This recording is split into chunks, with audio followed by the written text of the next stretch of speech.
Olá pessoal, tudo bem? Espero que todos e todas estejam muito bem. Hoje nós teremos uma aula bem curtinha, falando um pouquinho sobre a atmosfera. O que vem a ser a atmosfera?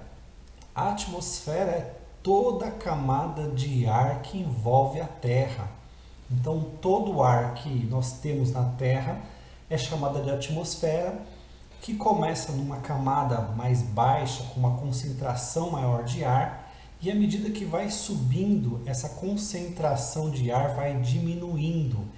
Bom, geralmente nas minhas aulas, logo no início, quando começamos a falar sobre atmosfera, eu geralmente pergunto para os estudantes qual é o gás que está presente na nossa atmosfera.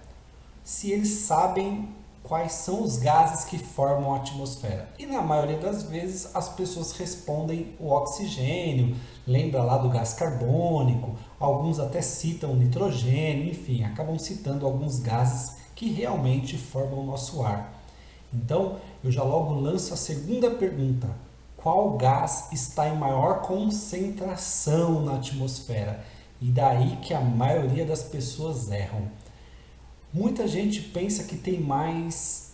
O que você diria, aliás? Qual gás está em maior concentração? Agora ficou fácil, né? Tem aqui a imagem do gráfico mostrando, mas na maioria das vezes as pessoas erram.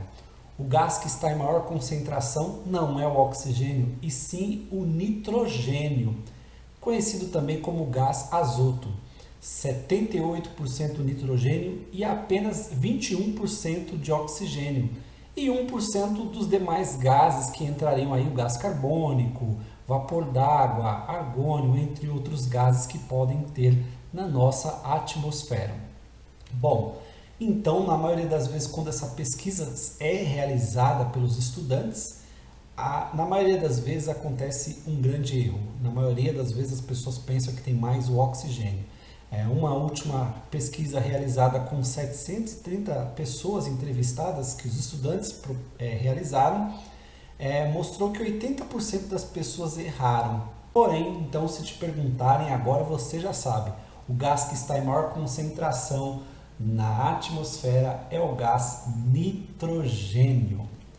Bom, uma coisa que também sempre eu pergunto e existe uma certa... o número de pessoas que erram é se o nosso ar tem volume. E a maioria das pessoas dizem que não. Nós não percebemos o volume do ar justamente por ele estar disperso, né? Então, da nossa atmosfera. Então, você não tem a concentração dele ali para você visualizar o volume. Mas o ar ocupa volume sim. Se você pegar uma seringa, puxá-la, deixar o ar entrar e depois você for pressionar, vai ver que ela não vai até o final, porque ali tem uma grande quantidade de ar. Se você tampar lá a base, né, onde tem um furinho, você vai perceber que o ar sim tem um volume, não chega até o final porque o ar ocupa um volume. Mas você consegue perceber isso muito mais onde? Numa bola cheia, numa bexiga cheia. Se uma bexiga está cheia, o ar está ali concentrado, você percebe o volume. A mesma coisa, todo mundo aí que joga futebol, joga vôlei, que usa alguma bola que vai ar, vai perceber que quando a bola não está cheia de ar, você pode apertar o pé nela ou a mão, ela vai encolher porque não tem volume ali dentro. Agora, quando ela está cheia de ar, o volume do ar não deixa que você aperte, não é isso? Então, ar tem volume. O ar também tem massa. As pessoas pensam que o ar não tem massa, não teria peso nenhum. Mas tem sim, a gente pode ver o exemplo que está aqui nessa imagem. Uma bexiga murcha pesando 3,7 gramas. E a mesma bexiga cheia, um pouco cheia, pesando 4,1 gramas. E você também pode perceber isso com outros gases. Por exemplo, o botijão de gás. Há uma diferença muito grande, né? Você pegar um botijão de gás vazio e um botijão de gás cheio, onde você vai perceber a diferença muito grande da massa com um peso totalmente diferente, não é assim? A bola, a mesma coisa. Então, ar tem sim massa e ar também tem volume. Bom, uma coisa importante sobre o ar também é um grande produtor de energia. Como assim, professor? Olha, existem alguns lugares aqui no nosso país, por exemplo, principalmente na região do Nordeste, onde os ventos são muito constantes. E o que é o vento? O vento é o ar em movimento.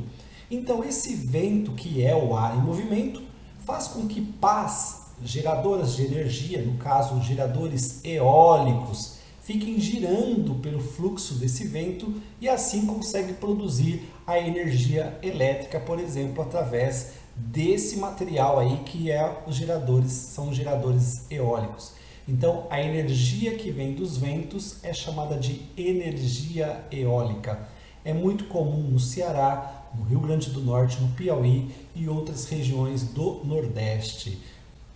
Bom, vamos falar um pouquinho da importância do oxigênio. Sem o oxigênio nós não sobreviveríamos, porque o oxigênio é onde a gente consegue ficar vivo. Você consegue ficar sem comer uns dias, até sem tomar água alguns dias, 1 ou 2 dias. Você não consegue ficar sem oxigênio por alguns minutos. Ele é uma substância gasosa essencial à nossa vida e da maioria dos seres vivos, com exceção de alguns que realizam a fermentação, não depende de oxigênio, algumas bactérias, mas a maioria e fungos também, se não me engano, mas a maioria dos seres vivos respiram através do oxigênio. Então, por que nós respiramos? Por que nós dependemos do oxigênio? Porque é através do oxigênio que nós produzimos energia na queima junto com os nutrientes que nós consumimos. Então, respirar é justamente para produzir energia. O que acontece se você ficar sem oxigênio? Primeiramente, você não morre. Primeiramente, você vai acontecer um desmaio, você vai ter um apagão. E aí, consequentemente, se não voltar a respirar logo, ter oxigenação no corpo, possivelmente vai vir a óbito, né? Porque você não tem como ficar vivo por muitos minutos sem oxigênio. Inclusive, uma pessoa que às vezes fica sem oxigenar o cérebro, depois, mesmo que volte a respirar, muitas vezes tem algumas deficiências ou paralisias que acontecem, por exemplo, pela falta de oxigenação do nosso cérebro. Respirar, pegar oxigênio é importante para a sobrevivência. Bom, e para encerrar, eu só queria dar mais um exemplo, que o oxigênio também é importante para que tenha fogo. A combustão acontece na presença de oxigênio. Então, por exemplo, essa experiência, depois eu posso fazer um vídeo mostrando para vocês. Se nós acendermos 3 velas e colocarmos potes de vidro em cima delas, vamos ver que aquelas velas que o pote foi colocado em cima, ela vai se apagar. Por quê? Porque a hora que acabar o oxigênio, que ele foi queimado ali junto na combustão, ele serve como comburente, a vela se apaga. Lógico que se eu pegar potes de tamanho diferente, ela vai apagar primeiro no pote menor, depois no pote maior, porque ali tinha uma quantidade de oxigênio maior. Em contrapartida, o gás carbônico é o contrário do oxigênio. Ele apaga o fogo, por isso alguns extintores de incêndio, por exemplo, eles utilizam o gás carbônico, que é um gás que ele é antagônico ao oxigênio, ou seja, ele apaga o fogo. Então nós, por exemplo, precisamos de oxigênio e eliminamos uma quantidade maior de gás carbônico. A gente vai ver isso quando nós falarmos do sistema respiratório. Vou mostrar uma tabelinha para vocês que mostra essa diferença. O gás carbônico também é utilizado, por exemplo, em bebidas com gás, como exemplo, refrigerante, né? E é isso. Hoje é uma pequena aula falando de algumas propriedades e algumas características do nosso ar e da nossa atmosfera. Espero que tenha entendido um pouquinho sobre esse tema, esses conceitos, e se você tiver curiosidade, pesquise um pouco mais, tá bom? Um grande abraço, espero vocês na próxima aula e até logo, fiquem com Deus.